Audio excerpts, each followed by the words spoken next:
अध्याय 26 श्री महालक्ष्मी अगस्ती संवाद। अगस्ती मुनी श्री महालक्ष्मीच्या दर्शनाने धन्य झाले. अतीव अशा आनंदाने त्यांच्या डोळ्यातून अश्रू ओघळू लागले. त्यांचा कंठ दाटून आला. त्यांची वाणी भक्तिभावाने भिजली. त्याच भावाने त्यांनी लक्ष्मीचे स्तुतिस्तवन आरंभिले. हे जगन्माते, साक्षात ब्रह्मा विष्णू महेश तुझ्या चरणी नतमस्तक होतात. माझा तुला प्रणिपात असो. तू दैत्यरूपहारिणी आहेस. तू समस्त जनांचे रक्षण केलेस आणि करतेस. ज्यांच्या मनी तुझे चरण आहेत ते धन्य होत. जो तुझ्या नामाचा सदैव जप करतो त्याच्या घरी अष्टसिद्धी नांदतात. केवळ तुझ्या मंगल दर्शनानेच मुक्ती प्राप्त होते. तू वेदमाता आहेस. तू ओंकार रूपिणी आहेस. तू मोक्षलक्ष्मी आहेस. अगस्ती मुनी आणि लोपामुद्रा यांनी श्री महालक्ष्मीला साष्टांग प्रणिपात केला. महालक्ष्मी संतुष्ट झाली. प्रसन्न होऊन ती अगस्तींसमोर प्रकटली. मुनिवर, मी आपल्या भक्तीने प्रसन्न झाले आहे. हवा तो वर मागून घ्या.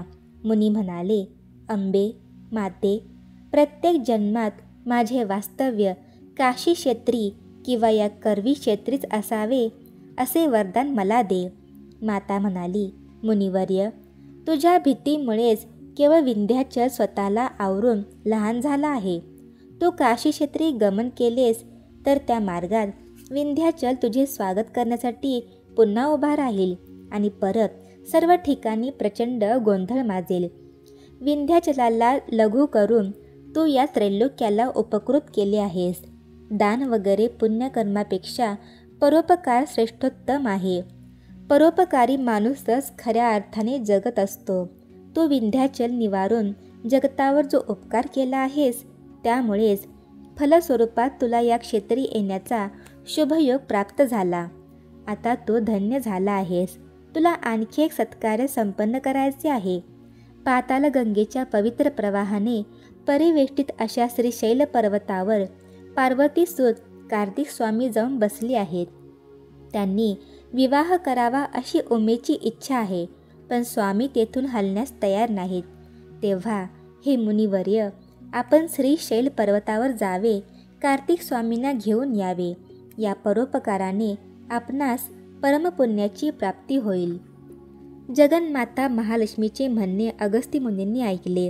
त्यांना अतिशय दुःख झाले. त्यांनी मातेला पुन्हा प्रार्थना केली, हे जगज्जननी, मी काशी फार दुःखाने सोडली. मला खूप क्लेश झाले. तुझ्या पवित्र अशा करवी क्षेत्रात येऊन तुझ्या पदकमलांवर येण्याचे भाग्य मला लाभले आहे. आता तूही मला येथून जाण्याची आशा करत आहेस. या विंध्याद्रीच्या रूपाने जणू मला मरणच येत आहे. या अचलामुळे मी काशीद्वयाला मुकलो आहे. या पर्वताला जर मी शाप दिला तर मी कृतज्ञ ठरेल. जो या काशीद्वयाला टाकेल तो जिवंत असून मृत असल्याप्रमाणे आहे. या प्राणाहून प्रिय असलेल्या करवीर नगरीत सोडून त्या स्कंदाला आणण्यासाठी श्रीशैल्याकडे पाठवत आहेस. त्यापेक्षा या करवीर नगरीतच मला मृत्यू झाला तर बरे होईल. अगस्तींनी आपल्या अश्रूंनी जगन्मातेचे चरण भिजविले. जगन्माता अंबेने त्यांना वत्सलतेने उठवले व म्हणाली, मुनिवर्य, गयेत पिंडदानाने कुरुक्षेत्रात दानाने, काशीत निवासाने, प्रयागात देहपतनाने, द्वारावती स्नानाने, मनकर्णिकेत मृत्यूने, हरिद्वारात स्नान आणि उपास यांच्यामुळे जे पुण्य मिळते तितके पुण्य केवळ करवीर दर्शनाने प्राप्त होते. मी तुम्हाला 6 मासांचा अवधी देते. त्या कालावधीत तुम्ही करवीर भ्रमण करा. यानंतर जर तुम्ही राहाल तर विष्णू चक्राने तुमचा मृत्यू ओढवेल. आणखी एक ऐका. 29व्या द्वापार युगात करवीर आणि काशी अशा दोन्ही काशी क्षेत्री तुम्ही लिंग रूपात निवास कराल आणि दोन्ही क्षेत्रातील वास्तव्याचे पुण्य तुम्हाला लाभेल. आता वेळ न घालवता कार्तिक स्वामींच्या दर्शनासाठी जा. ते तुम्हाला शिवाने कथन केलेले काशीद्वयाचे आख्यान सांगतील.